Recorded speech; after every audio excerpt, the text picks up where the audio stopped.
Бұл өркениеттен бөлініп қалғандай алыста орналасқан құмды ауыл болатын. Бір қарағанда адамдар аңқау, сенгіш, бәлелікпен ісі жоқ шекілді көрінетін. Адам аласы ішінде деп сондайды айтатын болар. Осыдан бірнеше жыл бұрын ауылға Тапалбек атанып кеткен Қапалбек келіншек алып келді. Біреулер ағасының алдын орап, ол не көргенсіздік десе, тілеулестер жақсылықтың ерте кеші жоқ, бақытты болсын деп жатты. Ата енесі келін түсіріп, қолдары ұзарып мәз. Үлкендері үйленіп, қалаға кеткен. Кейінгі екі ұл ғана еді, аяқтары тұсауланбаған. Қапалбек соның екіншісі. Өзі пысық, тірлікке епті. Сонысымен болар, ата-анасы кенже ұлын жақсы көретін. Әрі кенжесі болған соң, бір жағынан ептілігі бар деп ерекше жақсы көретін. Жас келіннің есімі Айсұлу. Аты затына сайсынды. Туылғанда мұның сұлу боларын қайдан біліп, дөп басып есімін қойған дерсіз. Айдың бетінде дағы болады ғой. Айсұлу да сол сияқты. Оң жақ бетінде ешкімге білінер-білінбес ұзынша бір тыртығы бар еді. Оның оң жақ бетінде ешкімге біліне-білінбес ұзын сызық тыртығы бұлайша өзін әдемі етіп көрсететін. Сырт көзге анық қарағанда білініп тұратын ол тыртық қыздың көркін аша түсетіндей еді. Бәлкім, бұл тыртығы болмаса, Айсұлу сұлулар сайысына қатысып, ол жақтан орын алып, осы ауылға Қапалбекке тұрмысқа шықпас бет деп ойларсың. Айсұлудың өзі бұл тыртығын жек көреді, себебі ол жанына салған жара. Беттегі жайсыздықтан қыз жүрегі қатайып қалған. Кімге дейсіз ғой? Әкесіне. Маскүнем әкесі ішіп келген сайын анасын ұрушы еді.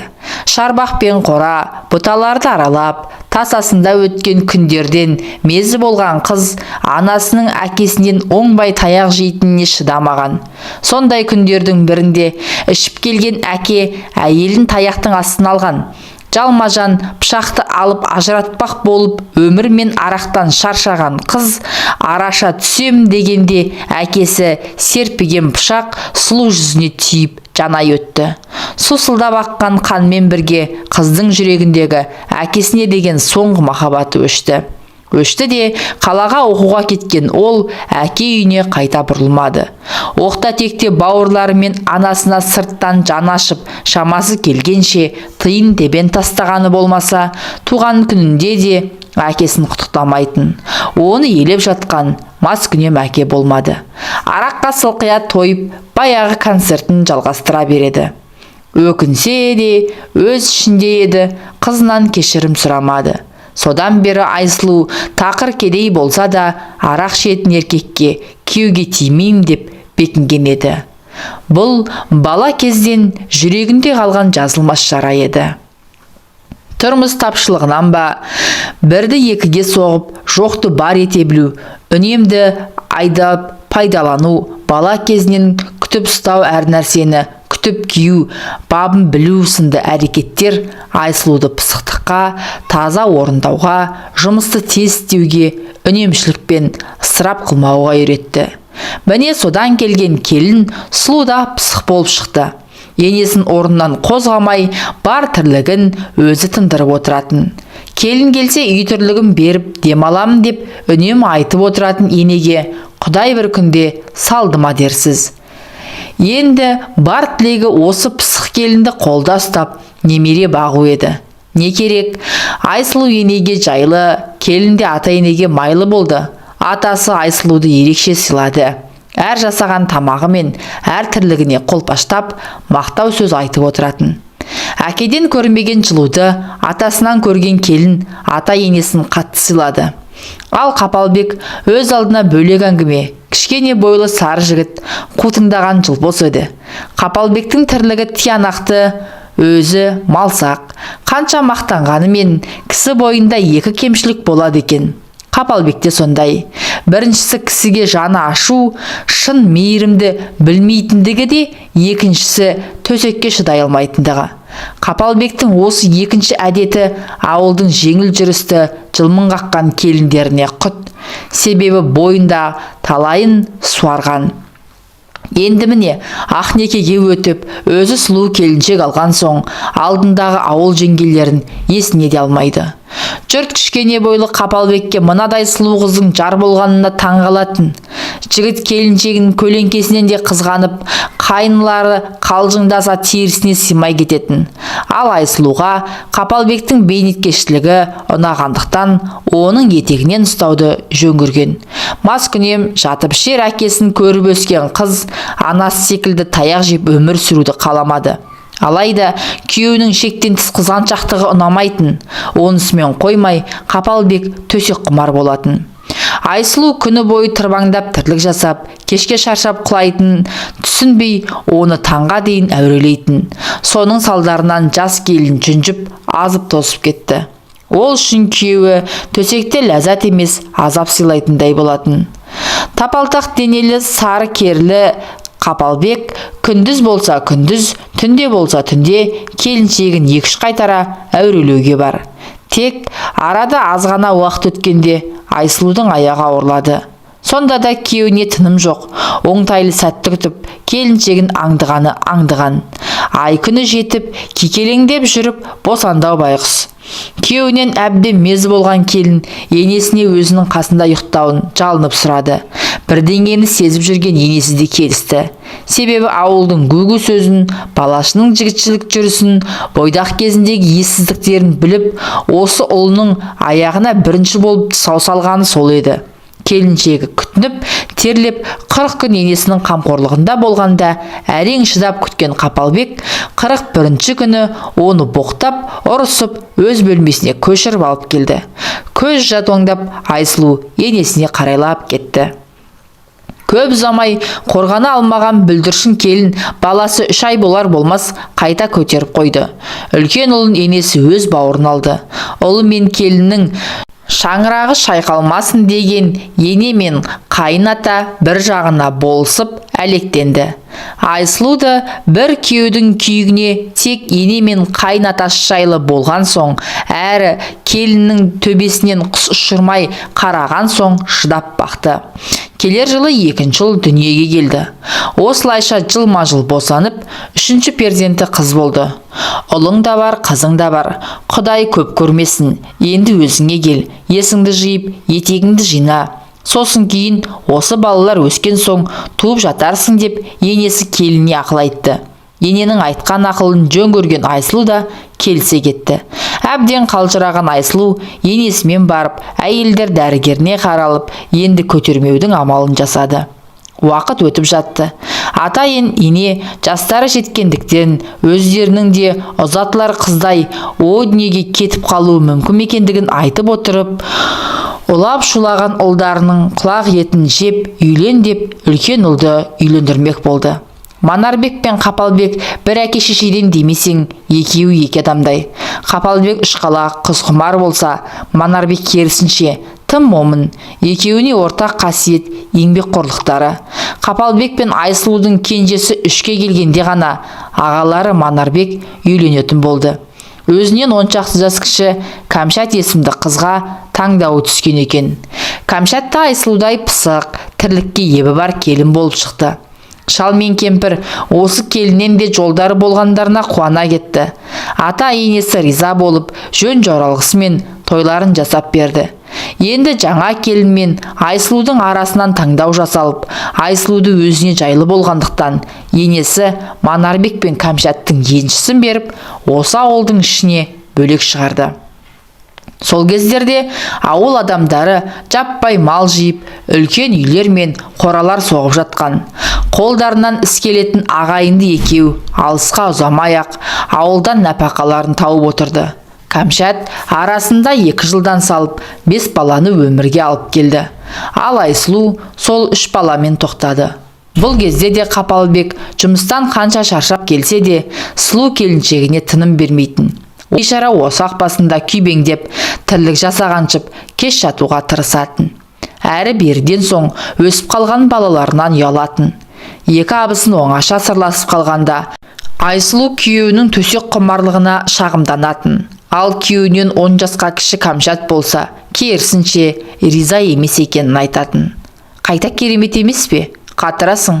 Өмірдің қызығы да сол ғой. Бәсе, қашан көрсем құлпырып тұрасың. Қартаятын түрің жоқ. Қайнымда екен ғой бар мәселе, деп қулана күлді де, артынша қабағын түйіп. Біздің бай кеш келеді де, бас жастыққа тие сала қор етеді. Бітірген еш тірлігі жоқ. Таңертең ерте тұрып кетеді. Мен жатам дөңбекшіп, деді. Қойыңызшы жеңеше, шаршайтын болар. Кешке дейін күннің астында кірпіш қалау оңай дейсіз бе? Деп басын шайқады Айсұлу. Айсұлу, басқа түспей түсінбейсің. Одан 3 ақ жас кіші қайным тынбайды деп отырсың.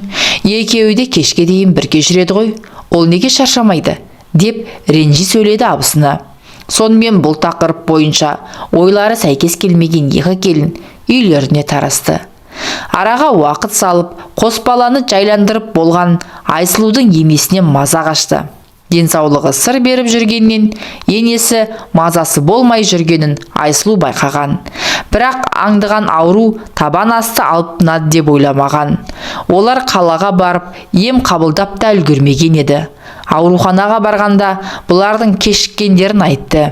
Ішкі ағзадан жазылмайтын дертке душар болған, анасындай болған алтын енесі мына өмірді қимаған күйде кете барды. Босаға аттағалы 100 шайқасып көрмеген енесінің өлімі Айсұлуға басқаларға қарағанда ауыр тиді. Себебі балаларын қарасып, тірлікте бір жағына шығып, Қапалбектің тентек мінезінде басатын осы ене еді. Атасы момын кісі болғандықтан ұлдарына аса тіл өтпейтін. Ондайда алтын ене тігісін жатқызып, ұлды да келінді де араға ши салмай, ренжітпей, жай сөзбен мәмілеге келтіруші еді. Ененің бар жақсылығы есіне түсіп, жоқтау айтқан Айсұлу елдің қабырғасын қайыстырып тастаған еді. Келін болса осы Айсұлудай болсыншы деп жатты жиналғандар. Ал Кәмшат келгелі бөлек тұрғасын ба, енесіне аса жақын емес болатын. Сондықтан қабырғасы қайысып, қайғыра қоймады.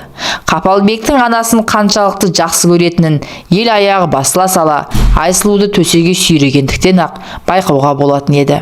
Себебі ішкі табиғаты талап еткендіктен Қапалбекте өзіне өзі қарсы тұра алмаған еді. Қанша төсек құмар дегенімен Айсұлумен үйленгелі Қапалбек ойнастық жасаған еместі. Не деген арсыз едің? Анаңның топырағы кепкенде жоқ қой, деп ызалана жылады Айсұлу. Жасы келген кемпір өлді деп табиғи қажетімізді өтемейміз бе? О несі? Асарын асап, жасарын жасады, не арманы бар енді? Деп кекетіп күлді күйеуі. Үйленгелі осы. Маған жаның ашыған емес, нәпсіңе ие бола алмаған бейшарасың. Не деген аш көз едің? Сезімнен жұрдай бәлекенсің. Сен түгілі мен қайғырып отырмын, деп жылады Айсұлу. Одан кейін күйеуіне сөз шығындағысы келмеді. Онсыз да суыған көңілі одан әрі салқындай берді. Қазақтың салтына сай енесінің бар кәдесін жасап болғанда жалғыздықты көтере алмай, балаларға жаутаңдаған, қажыған ата күрт нашарлап өмірден өтті. Енесіндей жақын тартпаса да, бар тірлігін мақтап, көтермелеп отырған атасы кеткенде де Айсұлу әбден жылады. Ес білгелі маскүнем әкенің маңдайынан сипап, мейірленгенін көрмеген ол атасының қарағым деген жалғыз ауыз сөзіне марқайып, қанат біткендей қуанып қалатын еді. Енді екі қымбат адамы да жоқ. Шаңырақтың берекесі осы екі қарт еді. Оларсыз үй мен отбасы қалай боларын ойлап, Айсұлу қам жей бастады. Қапалбектің нәпсі құмарлығына да ата енесі үшін төзіп жүргенде еді. Шындап келгенде ортақ әңгіме де жоқ екеуінде. Тұрмысқа жастай шыққан Айсұлу не оқи алмады, не жұмыс жасамады. Балалардың алды оқу бітіріп жатыр. Күйеуіне қалаға көшу туралы айтып еді, көнбеді. Арты үлкен ұрысқа айналып, ата-анасы барда Айсұлуға қолының ұшы тимеген Қапалбек оны ұрып тастады. Ата ененің көзі кеткен соң екеуінен де мәміле кетті. Енді Қапалбекке тыйым салатын да, тәйт деп шектеу қойып, имендіретін де ешкім жоқ болған соң оның бет ашыла берді. Жүрісімен ішісі көбейді. Жылтыңдаған достар мен қылмыңдаған қатындары көбейді. Сыныққа сылтау қылып, қайт етсе қол ала жүгіруі көбейген еді. Енді бірде ұрысуға қара таппаған ол көшейік деген Айсұлудың сөзін есіне түсіріп, әуеніне қайта басты. Өмір шекең тырысып жүреді. Әйел болып қылмысуды білмейсің. Қалай екен ғой көксегенің. Кет, құры, өзің бар қалаға. Сол жақта нақсүйерің бар болар деп айқайлады ол, көзі шатысып. Айқайлап тұрып, ашу үстінде үстел үстіндегі шай құйылған шайнекті әйеліне қарай лақтырып жіберді. Әкесі бетін тілсе, күйеуі шекесін жарды осылай. Адам кейпіндегі айуаннан шошыған Айсұлу өсіп қалған 3 баласын алып, азғандай киімдерін жинап, ауылдан басы бүтін кетті. Бұлайсын асырға шауып, жуас келіншек кетіп қалар деп ойламаса да, оны тоқтатуға көкірегі жібермей, Қапалбек жалғыз қала берді. Арада 5-6 ай өтер де, артынан іздеп те бармады. Балалары да одан күдер үзді. Айсұлу балаларын алып кеткен соң, қалада пәтер жалдап тұрды. 2 баланы оқуға түсіріп оқытты. Осылардың оқу ақысын төлейім деп қиналды. Мұздай суға қолын салып, еден жуушы болды. Ақ қар көк мұзда табанынан сыз өтіп сауда жасады. Ақыры 2 ұл оқу бітіріп жұмысқа тұрған, ал қызы оқуға түскен жылы өкпесі қабынып, жап-жас қалпында қыршынынан қиылды. Қолдары ауыздарына жетсе де, бағыт бағдар беріп отыратын анаға зәру балалары қалдарт та шырылдап. Іздеп келейін деген әке де жоқ. Бұл уақытта Кәмшаттың да балалары ер жетіп қалған. Күйеуі Манарбек өмір бойы құрылыс жасап, әбден денсаулықтан айырылған еді. Оның төсекте қауқарсыз екенін жиі қайталап, Кәмшат намысына тиіп болды. Содан болар, соңғы кезде ішкілікке әуес болып алды. Айсұлудың өмірден өткеннен хабар жоқ Қапалбек оған әлі ашулы болатын. Оған ерегесіп үйленіп алмақ еді. Кәмшат тоқтата берді. Қайнысының жалғыз күйде жағдайы болмайтынын айтып, үйге жиі шақырып алатын. Манарбектің үйге келді деген аты болмаса, аузынан ақ ит кіріп, қара ит шығып, мас күйде күңкілдеп жататын. Кезінде Айсұлудың Қапалбек туралы айтқанын есіне түскен Кәмшаттың денесі бір ысып, бір суынып, мазасы қашатын. Түні бойы қайнысын ойлап, есі кететін. Ол үйленем десе, үзілді кесілді қарсы болатын. Оны әйелдерден қызғанатын. Ауылдағы тура жолдан тайған келіншектердің ешқайсысы Қапалбектің бетін қайтарған емес. Мұны білетін Кәмшаттың қызғаныштан іші тырналатын. Қапалбек қанша төсек құмар болса да, жеңгесіне шапқан емес. Үйде еңгезердей болып, домалап жатқан ағасынан именеді ме, жеңгесі әйел ретінде қызықтырмады ма? Онысы өзіне аян. Қанша жылдан бері ішкіліктен бас алмаған Манарбектің де талқаны таусылды. Қыздарының алды тұрмысқа шығып кеткен соң, бауыры езіліп кеткендіктен қайтыс болып кетті. Кәмшат кіші ұлы мен қызы 3 қалды. Күйеуінің жылы өткен соң, ағайын туыс екеуін әмеңгерлікпен қосар деп үміттенген. Оған екеуі де жас емес. Сондықтан ол туралы ешкімде сөз қозғамады. Жағада қалған балықтай шөл қамбаған Кәмшат алды 40-тан енді асқанда міне жесір қалған. Түн баласы өзін-өз сипалап өлдірдей болады. Басқа еркектер айналшықтап көріп еді, бар ой Қапалбек болған ол ешкімді жолатпады. Жеңгесі жесір қалған соң, Қапалбек отын жарып, сынған жерлерін жөндеп беріп, тамақ ішіп кетіп жүрді. Бірақ артық қимылы болған емес. Бұдан әрі шыдай алмаған Кәмшат қайнысының алдында жасанып шығып, жорта сипап өтіп, қылымсуға көшті. Онсыз ая кетпеді. Төсектесе бар дүниені ұмытқан қайнысы қораға ертіп барып, ағасынан қалған жәдігер жеңгесін уатуға да бар еді. Бірде достарымен ішіп үйіне қайтып бара жатқан Қапалбекті Кәмшат тоқтатып, диван көтерісуге шақырды. Үй ақтап жатқандықтан сылтауратқан Кәмшат Қапалбек келген соң диванды ортаға қойғызып, Қапалбекпен сол диванның үстіне құлай кетті. Әбден төсекке шөлдеген жас жесір мен төсек құмар қайны өздерін ұстай алмады. Жастың аты жас емес пе? Кәмшат Айсұлудан әлде қайда жас еді. Жеңгелік жолы демесең, Қапалбектен де 8 жас кіші. Ер құшағын аңсаған Кәмшаттың от денесі Қапалбекті қари берді. Ол осы ауылда қанша жесірмен жатып жүрсе де, Кәмшаттай төсекте белсендісін көрмеп еді.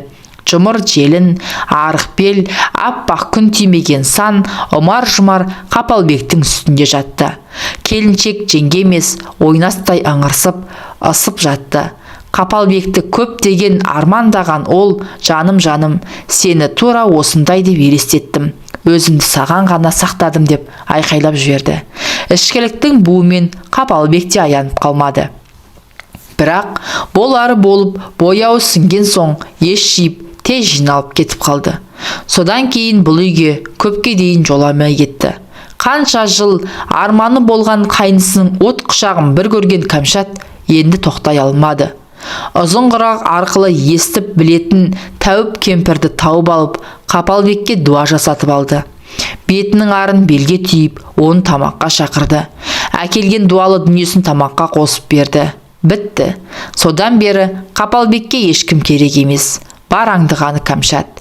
Тіпті некелі жары секілді оны қызғанатын болған. Оған да керегі сол. Жас майысып, сыланғанда арнан да ұялмайтын. Күн түн демей аймалап, етегіне қол жүгіртсе болды. Мынау да сүйкеніп, өліп, көйлегін түре салатыны. Қолдағы ұл мен қызды қалаға оқуға кеткенде бұлар бірге тұрады дегенде болды. Аядай ауылда тұрса да ұялған жоқ. Өсекке ілініп, күнәлары жария болып жатса да ешкімнен қымсынар емес. Нәпсінің құрсауына түскен екеуі де керегі тек төсек ләззаты ғана секілді. Әке шешесінің мұны көрмей кеткені қандай жақсы болған, десті жұрт. Бейшара Айсұлу өте көрікті еді. Қор болды-ау мына Тапалбекке деп жандар ашып жатты кейбіреулердің. Бұл кезде Айсұлудың үлкен ұлы әкесін іздеп ауылға келген еді. Қапалбекке анасы енді жоқ екенін айтып, өзімен бірге кетуін сұрады. Ол көнбеді. Ұлы ауылдастарының кеңесімен Тәуіпке барған екен. Әкең дуаланған. Ауылдан 3 шақырым алыс шықса, дуасынан арылады деген екен. Қапалбек бір рет болсын баруға келісім бермепті. Қырсықтығы ма, дуаның күші қатты ма, ол жағы белгісіз. Балалары оқуларын аяқтап, белді қызметкер болған екен. Қызы тұрмыста. Үлкен ұлы үйленіп, жағдайлары жақсарған. Аналары бейшара ол күнді көре алмай кетті. Бас көз болып отырар деген әкенің түрі мынау. Ата сақалы аузына түссе де, аңдығаны, түрілген етек қана. Баласы амал жоқ, бас салбырап, үміті үзіліп кері қайтты. Кезінде анасына бекер кінә артқандарын түсінді. Әкесі ешқашанда өзгермейді екен. Ал Кәмшаттың қыздары ана болып жатыр. Арасында немерелерімен келіп кетіп тұрады. Анасы мен ағаларының ұятты тірлігін олар да біледі. Бірақ батыр ештеңе айта алмайды. Әке шешең жынды болса байлап бақтың кері.